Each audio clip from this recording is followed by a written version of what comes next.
पिछले 1 साल से कोरोना महामारी ने पूरे विश्व में हाहाकार मचा रखा है।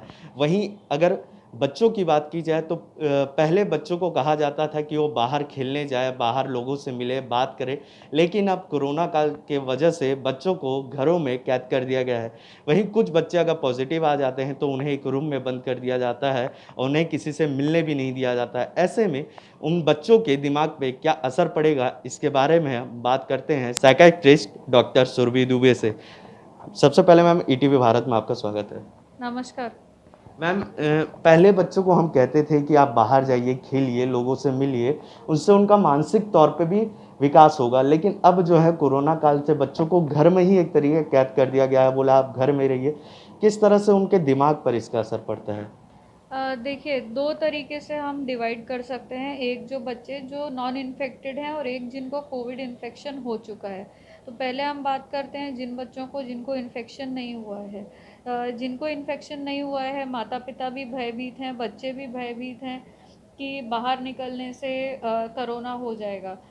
तो हमें कुछ भ्रांतियाँ जो हैं उन्हें ठीक करना है। फर्स्ट कि आपको सोशल डिस्टेंसिंग मेंटेन करके रखना है। ऐसा नहीं कि बाहर नहीं जाना है, आप बाहर खेलिए, पर ऐसा है कि आप ग्रुप्स में मत खेलिए। आपको खेलना है तो आप अकेले खेलिए। दूसरा चीज़ है कि आप बच्चों को सॉलिटरी गेम्स खिलाने की आदत डालिए। जैसे जो हमारे पुराने गेम थे, हॉपस्कॉच है, पत्थर चिक्कड़ बिल्ला है, ये जो गेम्स होते थे उनमें आप बच्चों को थोड़ा सा एंगेज कराना सीखिए। पेरेंट्स जो हैं वो बच्चों के साथ फिज़िकल एक्टिविटी में थोड़ा सा भागीदारी लें और बच्चों को एनकरेज करें बाहर निकलने के लिए। बाहर का मतलब आप घर की छत पे जा सकते हैं, अगर घर में कोई कंपाउंड है आप उधर जा सकते हैं। घर के सामने अगर थोड़ी रोड है उस पर खेल सकते हैं। रोड एग्जैक्टली जहाँ गाड़ियाँ चल रही हैं वहाँ नहीं, थोड़ा सा जैसे घर के सामने जो जगह रहती है वहाँ खेल सकते हैं। हाँ, तो इस तरह से हमें फिज़िकल एक्टिविटीज़ प्रमोट करनी है, बट विथ एडिक्वेट केयर कि मास्क पहने, फिज़िकल डिस्टेंसिंग मेंटेन करके रखें, बार बार फेस को टच ना करें। अगर हम बच्चों को गार्डन या पार्क ले जा रहे हैं तो हम कोशिश करें कि हम बाकी बहुत लोगों से क्लोज कांटेक्ट में ना रहें। डिस्टेंस मेंटेन करके रखें, मास्क पहन के रखें और रिपीटेड सैनिटाइजेशन करके रखें।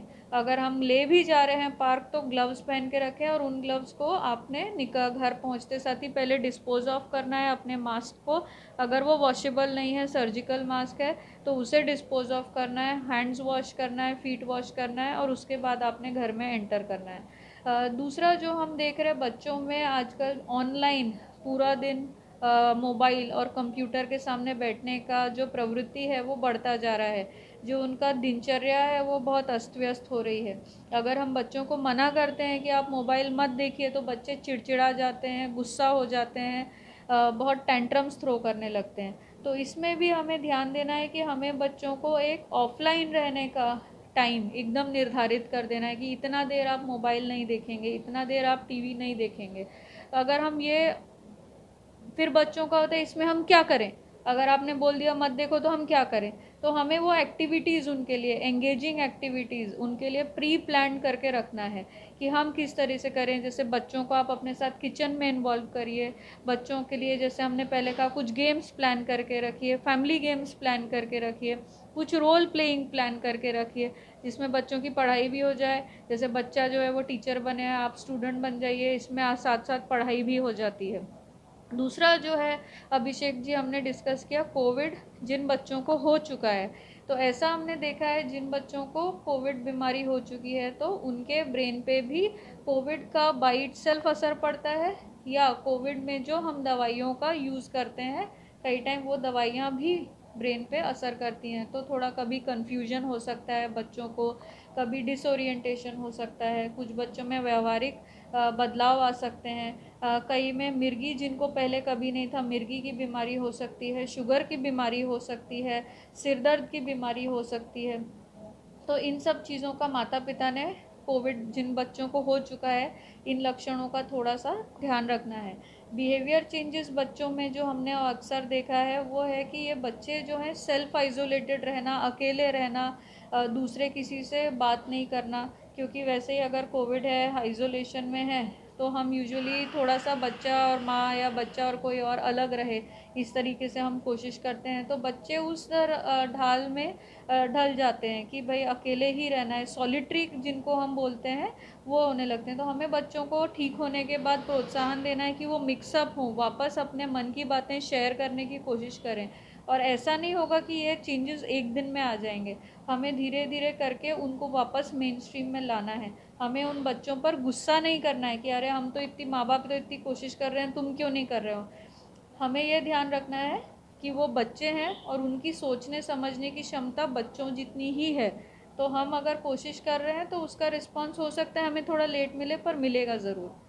जी। मैम कई बार ऐसे होता है कि जो नैरो फैमिली होती है, क्योंकि शहरों में सिर्फ माता पिता और बच्चे ही रहते हैं, ऐसे में बच्चे जो रहते हैं वो ज़्यादा माँ के टच में रहते हैं, माँ के आदी हो जाते हैं। कई छोटे बच्चे रहते हैं, साल 2 साल 2.5 साल के। ऐसे में जब माँ को कोविड हो जाता है, हॉस्पिटल की जगह वो आइसोलेट एक अलग रूम में रह रहती हैं, ऐसे समय में बच्चों को किस तरह उनके पापा को संभालना चाहिए और किस तरह उनको मानसिक तौर पे देखभाल करना चाहिए ताकि बच्चे अपनी माँ की तरफ ना जाए और पॉजिटिव ना हो पाए? बिल्कुल, देखिए इसमें हम 2-3 चीज़ें जो हैं बहुत ध्यान रखना है। एक तो बच्चा डरे नहीं कि माँ को कुछ बहुत बुरा हो जाएगा या गंभीर हो जाएगा, तो हमें बच्चे को बीमारी के बारे में पूरी जानकारी देना आवश्यक है। अगर होम आइसोलेटेड है मदर, तो इसका मतलब बहुत ज़्यादा गंभीर बीमारी नहीं है, वो माइल्ड केस होगा तभी वो होम आइसोलेटेड है। अगर ट्रीटमेंट हो रहा है तो बच्चे को ये समझाना बहुत आवश्यक है कि प्रॉपर लाइन्स पे ट्रीटमेंट चल रहा है और माताजी ठीक हो जाएंगी। दूसरा, होम आइसोलेशन में है तो अगेन यहाँ पे एक टेक्नोलॉजी का जो गुड यूज़ है कि आप बच्चे की मम्मी से ऑनलाइन बातें करा सकते हैं, वीडियो चैट करा सकते हैं। और थर्ड, अगर माँ जो है हॉस्पिटल में एडमिट है तो वहाँ पे भी आप बच्चे की वीडियो चैट कराएं, बच्चे को प्रॉपर जानकारी देकर अपडेट कराएं, ना कि कुछ मनगढ़ंत कहानी बनाकर। कई बार जैसा आपने बताया कि मनगढ़ंत कहानी बना, कई बार ऐसा होता है कि जो छोटे बच्चे रहते हैं, माता पिता उन्हें फुसलाने के लिए कोई ऐसी कहानी सुना देते हैं, चाहे वो बीमार हों तो ऐसी कहानी सुना देते हैं जिससे वो कुछ समय तक के लिए भूल जाता है कि उनके साथ ये बीमारी है नहीं है, लेकिन बाद में किसी और के थ्रू या उन पे ऐसा ज़ोर स्ट्रोक होता है जिससे वो घबरा जाते हैं। उनके एक भागीदार माता पिता भी रहते हैं। ऐसे समय में बच्चों को किस तरह ख्याल रखना चाहिए? बिल्कुल अभिषेक, जो मैंने आपको बोला कि बच्चों को पॉजिटिव वे में जानकारी और विस्तृत जानकारी देना आवश्यक है। जैसे आपने कहा कि घर में कोई बीमार है तो हमें उन्हें बताना है कि वो बीमार है इसलिए वो हॉस्पिटल में है, पर ठीक होंगे नहीं होंगे ये सब जानकारी देने की आवश्यकता नहीं है। वो थोड़े दिन में घर आएंगे और उनकी दवाई चल रही है, आप इतनी जानकारी दीजिए। बच्चे बहुत कुछ समझने लगते हैं, बिना बोले ही हाव भाव से भी समझते हैं। तो बच्चे के मन में क्या विचार चल रहे हैं कि ये पर्सन एडमिटेड है तो क्या होगा, वो विचार हमें जानना बहुत आवश्यक है कि बच्चा इस इंफॉर्मेशन को क्या परसीव कर रहा है, किस तरीके से वो उसको इंटरप्रेट कर रहा है। और जो उसके मन में कौतूहल है आप उसको सॉर्ट आउट करने की कोशिश करिए। ईटीवी भारत भी अपने दर्शकों से ये अनुरोध करना चाहता है कि इस दौरान, कोविड के दौरान जो है वो बच्चों का खास ख्याल रखें, क्योंकि बच्चे जो हैं वो छोटे रहते हैं और मेंटली उनका विकास नहीं हो पाता है। इस दौरान जो है वो और थोड़े डरे असहमे से रहते हैं। इस कारण से बच्चों का खास ख्याल रखें, टेक्नोलॉजी का सदुपयोग करें और मास्क का ज़रूर इस्तेमाल करें, सैनिटाइज़र का इस्तेमाल करें और बाहर जाने से बचें। अभिषेक कुमार सिंह, ईटीवी भारत, रायपुर।